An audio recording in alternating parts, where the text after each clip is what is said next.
Hello everyone, আসসালামু আলাইকুম। Giants মম cooking ওয়ার্ল্ডে সবাইকে স্বাগতম। আজকে আমি আপনাদের সাথে শেয়ার করব চিকেন হোয়াইট সস পাস্তা। এই পাস্তা খেতে গেলে রেস্টুরেন্টে অনেক বেশি দামে কিনে খেতে হয়, কিন্তু বাসায় তৈরি করলে খুব সহজে বানিয়ে নেওয়া যায়, আর বাসায় তৈরি করলে এটা হেলদিও হয়। চলুন আমি কিভাবে চিকেন হোয়াইট সস পাস্তা তৈরি করছি আপনাদের সাথে শেয়ার করি। পাস্তা সিদ্ধ করার জন্য প্রথমে আমি একটা কড়াইতে পানি নিয়ে নিয়েছি, একটু বেশি পরিমাণ পানি নিতে হবে। এখন এখানে দিয়ে দিচ্ছি 1 চা চামচ লবণ, আর দিয়ে দিচ্ছি সয়াবিন তেল। সয়াবিন তেলটা দিলে পাস্তাটা একটার সাথে একটা লেগে থাকবে না, এই জন্য তেলটা দেওয়ার চেষ্টা করবেন। একটু নেড়ে চেড়ে নিচ্ছি। পানি যখন ফুটে উঠেছে এই পর্যায়ে আমি এখানে দিয়ে দিব পাস্তা। একটা প্যাকেটে কয়েক রকমের শেপ দেওয়া ছিল, এরকম পাস্তা পাওয়াই যায়। সেই প্যাকেট থেকে আমি 2 কাপ পরিমাণ পাস্তা নিয়ে নিয়েছি। কিছু সময় আমি পাস্তাটা সিদ্ধ করে নিব। কিছু সময় আমি সিদ্ধ করে নিয়েছি।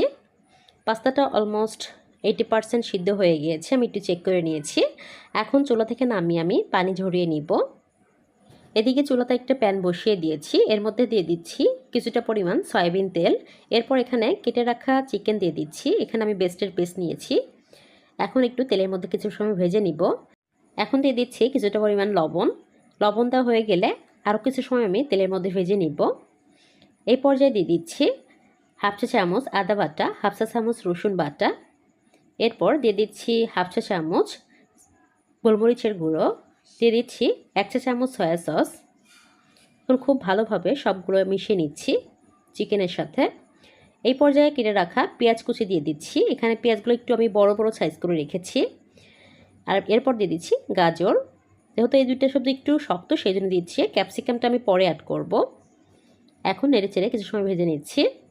এই পর্যায়ে আবার ক্যাপসিকাম দিয়ে দিচ্ছি, আর দিয়ে দিচ্ছি শসা কিছুটা পরিমাণ। আপনারা আপনাদের পছন্দ অনুযায়ী ভেজিটেবলস নিতে পারেন। এখন সবগুলো ভেজিটেবলস আমি একটু সটে করে নিচ্ছি। খুব বেশি ওভারকুক করার প্রয়োজন নেই, যেহেতু পরে একটু কুক হবে। আমি নামিয়ে নিচ্ছি। এদিকে চুলাতে আরেকটা প্যান বসিয়ে দিয়েছি। এখন এখানে দিয়ে দিচ্ছি 2 টেবিল চামচ বাটার। এখন বাটারটা মেল্ট করে নিচ্ছি।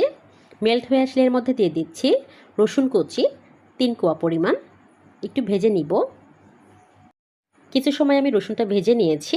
এখন দিয়ে দিচ্ছি এখানে 1 টেবিল চামচ ময়দা। ময়দাটা খুব ভালোভাবে বাটারের সাথে আমি মিশিয়ে একটু ভেজে নিব। এখন দিয়ে দিব আগে থেকে জাল করে রাখা লিকুইড দুধ। এখানে আমি সবটুকু দুধই দিয়ে দিব একটু একটু করে, কোনোভাবে রাঞ্চ থাকা যাবে না, সেই জন্য অনবরত নেড়ে এটা মিশিয়ে নিতে হবে। এখন এরকম যখন একটু ঘন হয়ে আসবে এই পর্যায়ে আমি এখানে দিয়ে দিব 1 চা চামচ অরিগানো। এরপর দিয়ে দিচ্ছি 1 চা চামচ চিলি ফ্লেক্স। ঝালটা আপনারা বাড়িয়ে কমিয়ে নিতে পারেন, যে যেরকম ঝাল খান সেই অনুযায়ী। এখন একটু নেড়ে ছেড়ে একটু মিশিয়ে নিচ্ছি।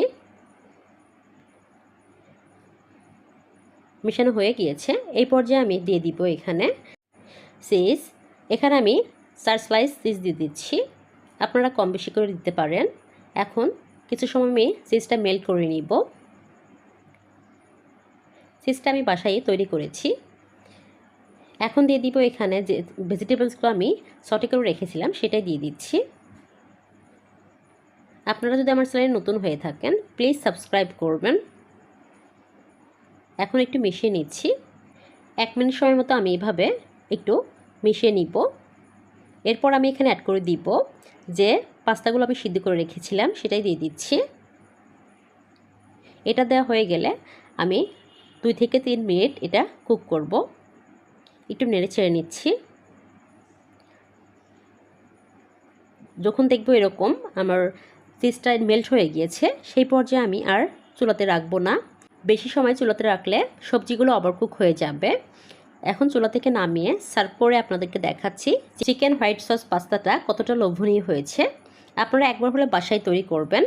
আমার ভিডিওটি ভালো লাগলে প্লিজ লাইক কমেন্ট শেয়ার করবেন, আর যারা আমার চ্যানেলে নতুন তারা প্লিজ আমার চ্যানেলটা সাবস্ক্রাইব করবেন পরবর্তী কোনো রেসিপি দেখার জন্য। ভিডিওটি দেখার জন্য অসংখ্য অসংখ্য ধন্যবাদ। সবাই খুব ভালো থাকবেন। আসসালামু আলাইকুম।